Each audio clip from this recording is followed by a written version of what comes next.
சூர்யா நடித்து வெளிவந்திருக்கக்கூடிய இந்த கங்குவா திரைப்படம். இந்த படத்தை வந்து ஸ்டுடியோ கிரீன் ஞானவேல் ராஜா வந்து இந்த படத்தை தயாரிச்சிருக்காங்க.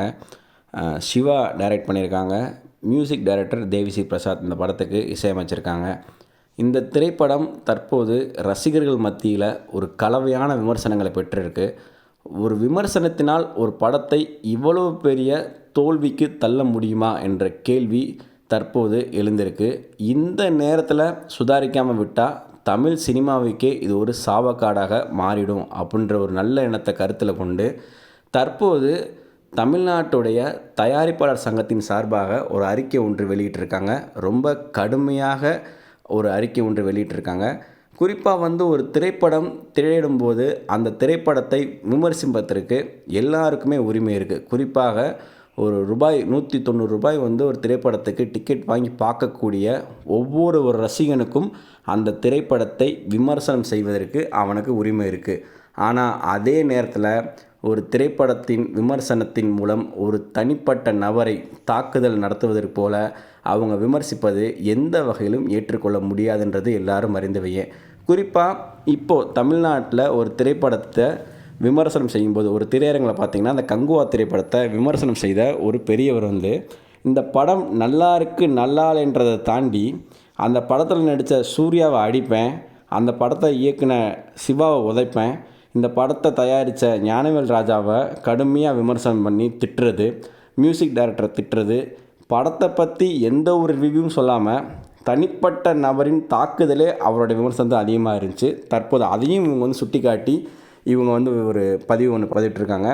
விமர்சனம் செய்வது அவங்களுடைய உரிமை. ஆனால் ஒரு படத்தை ஒட்டு மொத்தமாக நல்லா இருக்குது நல்லா இல்லை எல்லாத்தையுமே பார்த்து விட்டு தான் நீங்கள் வந்து விமர்சனம் பண்ணணும். இப்படி தரைக்குறைவாக விமர்சனம் பண்ணுவது ஒரு சில யூடியூப் சேனல்ஸ் வந்து இந்த மாதிரி விஷயங்கள் ஈடுபட்டுருக்காங்க. அது பண்ணக்கூடாது.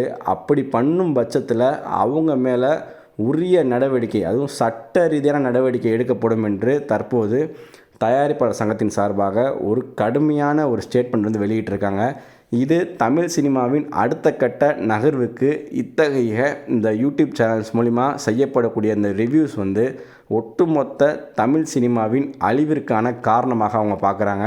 இது ஒரு நல்ல விஷயமாக தான் பார்க்கணும். ஏன்னா தற்போது பார்த்திங்கன்னா ரிவ்யூன்ற பேரில் வந்து மேதாவிகள் போல் அவங்களுக்கு ஒரு திரைப்படத்தை பற்றி என்ன தெரியும் ஏது தெரியுன்றது கூட இல்லாமல் ஒரு திரைப்படம் தயாரிக்கிறதுக்கு முன்னாடி அதற்கு பின்னாடி எத்தனை குடும்பங்கள் இருக்குது, எவ்வளோ பேர் அதுக்கு உழைக்கிறாங்க, அதுக்காக அவங்க மெனக்கிடக்கூடிய விஷயங்கள் என்னென்ன, யாருமே ஒரு படத்தை வந்து எடுக்கும்போது அந்த படம் தோல்வி படமாக அமையும் அப்படின்னு நினச்சி யாருமே எடுக்கிறதில்ல. அதே நேரத்தில் அந்த படம் வெற்றி பெறணும்னு நினச்சி தான் எல்லாருமே கடுமையான உழைப்பை கொடுத்து தான் அந்த படத்தை வந்து அவங்க நடித்து வெளியே வருது. ஆனால் ஈஸியாக ஒரு விமர்சனம்ன்ற பேரில் யூடியூப் சேனல்ஸ் அவங்களுடைய பணம் சம்பாதிக்கிறதுக்காக குறிப்பாக அந்த திரைத்துறையை சார்ந்து அவங்க வந்து இந்த திரைத்துறையை வச்சு அவங்க பணம் சம்பாதிக்கக்கூடிய சூழ்நிலையில் ஒரு திரைப்படத்தோடைய வெற்றியை தடுக்கிற அளவுக்கு அவங்களுடைய செயல்பாடுகள் இருக்குன்றது ரொம்ப வருத்தமாக தான் இருக்குது. அதை தான் வந்து தயாரிப்பாளர் சங்கம் பதிவு பண்ணியிருக்காங்க. இந்த மாதிரியான சூழ்நிலையை வந்து கண்டிப்பாக அவங்க வந்து தடுத்தே ஆகணும். ஒரு விமர்சனம் பண்ணுறதுக்கு ஒரு வரைமுறைகள் இருக்குது. ஒரு படத்தை ஒட்டு மொத்தமாக பார்த்துட்டு அதில் இருக்க நல்லதையும் சொல்லணும் கெட்டதையும் சொல்லணும். வெறும் படத்தை மட்டும் பார்த்துட்டு ஒரு சில நபர்கள் படம் நல்லா இல்லை, படம் நல்லாவே இல்லை, அந்த மாதிரியான ஒரு சில விமர்சனம் மட்டும் எடுத்து ஒட்டு மொத்தமாக தமிழ்நாட்டில் இருக்கக்கூடிய ரசிகர்களுடைய கருத்து அதுதான் என்று அவங்க திணிக்கிற மாதிரியான விமர்சனங்களை வந்து அவங்க ரிவ்யூவில் வந்து டெலிகாஸ்ட் பண்ணுறாங்க. அது ஒரு திரைப்படத்தினுடைய வெற்றியை வந்து பாதிப்பு ஏற்படுத்தும். இது மட்டும் இல்லாமல் இப்போது ஒரு சாதாரண ஒரு விளக்கம்னு சொல்லியிருக்காங்க. ஒரு ஹோட்டலில் போய் வந்து ஒரு உணவுப் பொருள் சாப்பிட்றோம். அந்த உணவுப் பொருள் நம்ம சாப்பிடும்போது அந்த உணவுப் பொருளுடைய தரமோ அந்த உணவுப் பொருளுடைய ருசியோ சரியில்லைன்னா நாம் ஏதாவது மீடியாவை கூப்பிட்டு அந்த உணவு சாப்பிட்டதுனால தான் என் வாழ்க்கையே போயிடுச்சு அப்படின்ற மாதிரி ஏதாவது ஒரு விஷயத்தை வந்து பதிவு பண்ணுவோமா? யாரும் பதிவு பண்ணுறதில்ல. அப்படி பதிவு பண்ணால் அந்த ஹோட்டலுடைய உரிமையாளர் வந்து அதை சும்மா விட்டுருவாங்களா? விட போகிறதும் கிடையாது. இந்த மாதிரி பல்வேறு விஷயங்களை வந்து கருத்தில் கொண்டு தான் சினிமாவையும் பார்க்கணும். ஒரு சினிமா பார்க்குறனால ஒரு சிலர் பார்த்திங்கன்னா எப்படி எடுத்துக்கிறாங்கன்னா இந்த சினிமாவோட ரிவ்யூ வச்சு அவங்க பிரபலம் அடையணும் அப்படின்றதுக்காக ஒரு நல்ல விதமாக சொன்னால் இப்போ யாருமே பிரபலம் ஆக முடியாது. அப்போது ஒரு விஷயத்தை வந்து நெகட்டிவாக சொன்னால் ரொம்ப தரைக்குறைவாக பேசினா நம்ம பிரபலம் ஆகிடலாமோ ஒரு சில பேர் நினச்சிக்கிட்டு அவங்க கொடுக்கக்கூடிய அந்த ரிவ்யூ ஸ்டேட்மெண்ட்னால் பார்த்திங்கன்னா இந்த மாதிரியான காரியங்களில் வந்து பல பேர் ஈடுபடுறாங்க. தற்பெருமைக்காக தன்னை அடையாளப்படுத்திக்கிறதுக்காக இது போன்ற தரைக்குறைவான செயல்களில் ஈடுபட்டுருக்காங்க.